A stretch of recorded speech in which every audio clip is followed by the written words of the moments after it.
Leprosy. This disease has many names. Leprosy, aka St. Lazarus disease, aka Hansen's disease, aka Phoenician or Crimean disease. Leprosy is mentioned in the Bible, although now scientists come to the conclusion that various skin diseases were called leprosy there, not only leprosy itself, and in ancient Chinese treatises. According to modern genetic research, it originated either in Africa or in Southeast Asia. Well, in light of recent events, we did not expect otherwise. Alexander the Great's army brought leprosy from India. Much later, people will return with leprosy from crusades or pilgrimages, so the disease will begin to be called the disease of the righteous. However, the lepers were isolated from the society anyway, and the patients had to be notified of their approach by a bell. The first leper colonies appeared already in the 13th century, and the famous Order of St. Lazarus, consisting of leper knights, arose even earlier, at the end of the 11th century in Palestine. The disease has two types of course, tuberculoid and lepromatous. Let's say a pilgrim brought leprosy from the Holy Land. What will happen to him? The first 5 years, and according to some reports it may take a couple of decades, the incubation period will last. Further, leprosy, for example, will proceed according to the tuberculoid type. First, a stain will appear on the patient's body. It will be expressed lighter than the surrounding tissues, and there will be practically no sensitivity in it. The stain will increase in size. There are no nerves and hair follicles inside it. Nerves are affected, muscles atrophy, and neurotrophic ulcers form.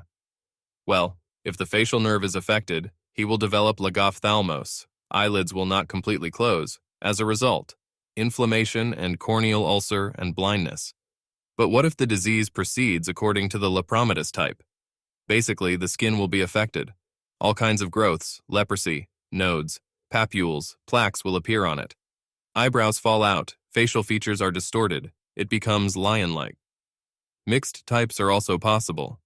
By the way, the causative agent of leprosy, Mycobacterium leprae, is the first pathogenic microorganism that has been discovered by humans.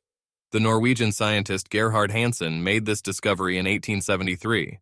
The second microbe responsible for leprosy, Mycobacterium lepromatosis, will be discovered much later, at the beginning of the 21st century. Today, leprosy no longer inspires superstitious horror, and with timely initiation of antibiotic therapy, it is completely curable. Thus, the number of patients was reduced from 11 million in 1982 to 211,000 in 2018.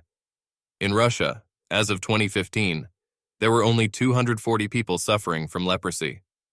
Leprosy, a big fanatic as a test, is an organic inclusive disease, which is one of the types of granulomatosis and is caused by acid-resistant rod-shaped Mycobacterium leprosy or Mycobacterium lepromatosis. The disease mainly affects the skin, peripheral nerves, the mucous membrane of the upper respiratory tract, and the organs of vision. Leprosy has been known for a long time and is mentioned in written sources of ancient civilizations of Egypt, India, and China. Ancient manuscripts said that leprosy patients were often persecuted. Leprosy, which causes people's noses to sink in, eyebrows to fall out, and fingers to deform, seems to be an archaism of the Middle Ages today. But the devil's disease, as it was often called, has still not gone away, although significant progress has been made in the world in the fight against it. Since 2000, the disease has been eliminated on a global scale. A prevalence rate of less than 1 case per 10,000 people has been achieved. At the beginning of 2020, 202 leprosy patients were registered in the Russian Federation, more than 60% of whom are residents of the Astrakhan region. Despite medical advances in the treatment of leprosy, in many countries people suffering from this disease live in isolation and are subjected to various forms of discrimination. Causes of leprosy. The source of infection is only infected people. Cases of transmission of the disease by other means have not been proven to date. The entrance gates for infection are the mucous membrane of the upper respiratory tract and the skin. The main route of infection is airborne, less often percutaneous. Leprosy is considered a low contagious disease since the decisive factor is prolonged, repeated, and direct contact with a sick person, during which the body is sensitized. Thus, the probability of disease is directly dependent on the duration and nature of contact with a sick person. Doctors name risk groups, that is, people who are most susceptible to infection. They include allergy sufferers, AIDS patients, and people living in areas with poor living conditions. The insidiousness of leprosy is that it can doze in the body for a year, 5 and 40 years. It is characterized by a prolonged course with periodic exacerbations and is able to disguise itself as other diseases, most often skin diseases. The pathogenesis of the disease has not been fully elucidated due to the impossibility of cultivating the pathogen on artificial nutrient media and the difficulties of experimental modeling on animals. There is no clear understanding whether a complete cure of the disease is possible or there remains a hidden possibility of its recurrence against the background of weakened immunity. Classification of the disease. Depending on the course of the disease, there are 4 forms: undifferentiated leprosy, tuberculoid leprosy, lepromatous leprosy, borderline, dimorphic leprosy. With a good immune status, the patient develops a relatively favorable tuberculoid form. The lepromatous form of leprosy is considered unfavorable. Clinical varieties of leprosy differ in symptoms and the area of damage to internal organs.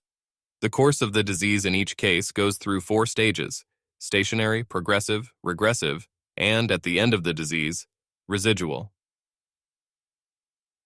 Symptoms of leprosy. The incubation period is long, from 3 to 5 years. There have been cases when several decades passed from the moment of infection to the appearance of the first signs. During the first 2 stages, the foci of the disease may worsen, despite the intensity of therapy. The lepromatous form is characterized mainly by skin lesions, and in the tuberculous form, damage to the peripheral nerve trunks. Undifferentiated and borderline forms can transform into lepromatous or tuberculoid. Leprosy is a generalized disease, that is, it spreads to the skin, mucous membranes of the nose and oropharynx, anterior chamber of the eyes, cutaneous and other peripheral nerves, tissue macrophages, adrenal glands, and testicles. Skin changes look like reddish-brown spots on the face, arms, legs, and back. At first, the skin is smooth and shiny, but after a few years it thickens and becomes lumpy. In the future, the bumpy surface begins to peel off, become covered with ulcers, and lose sensitivity. A characteristic lion mask is formed on the face. As the pathology develops, the patient's eyebrows and eyelashes fall out, the back of the nose sinks, the nose sags and becomes saddle-shaped, the nasal passages bend, resulting in impaired respiratory function. Frequent nosebleeds are observed. Earlobes hang down. The voice becomes hoarse and nasal. Neuritis of the ulnar, median, facial, ear, and other nerves is often observed. Due to damage to the nerve endings, the code loses sensitivity. Later, the patient may develop paresis or paralysis of the limbs, trophic ulcers and contractures appear on the feet, muscles atrophy. Internal organs are usually not affected. Vision deteriorates, and in the absence of adequate treatment, complete blindness may occur. Lymph nodes, especially the femoral, inguinal, and ulnar ones, are often enlarged. Lepromatous periostitis and osteitis are noted, leading to osteoporosis and osteomalacia. Infertility develops in men due to infiltration and scarring of the testicles. Diagnosis of leprosy. The diagnosis is established upon contact with patients with a history of leprosy. A reliable diagnosis can be made only after the isolation of Mycobacterium M. leprae. The material for the study is obtained by scraping off the affected area of the skin after making a small incision 2 to 3 mm deep. You can also take a puncture from enlarged lymph nodes. The resulting material is stained according to Sill-Nielsen, stains acid-resistant bacteria. If the results are questionable, a biopsy is performed on guinea pigs, resistant to M. leprae and unstable to M. tuberculosis. In addition, a skin test with the allergen M. leprae is performed to differentiate the form of the disease. In tuberculoid leprosy, the test is positive. In the lepromatous form, it is negative. A leprosy test allows you to determine the type of leprosy, which gives a sharply positive result in the tuberculous form of the disease and a negative result in the lepromatous form. Borderline forms give a weakly positive or negative answer. A general blood test shows minor anemia, an increase in ESR.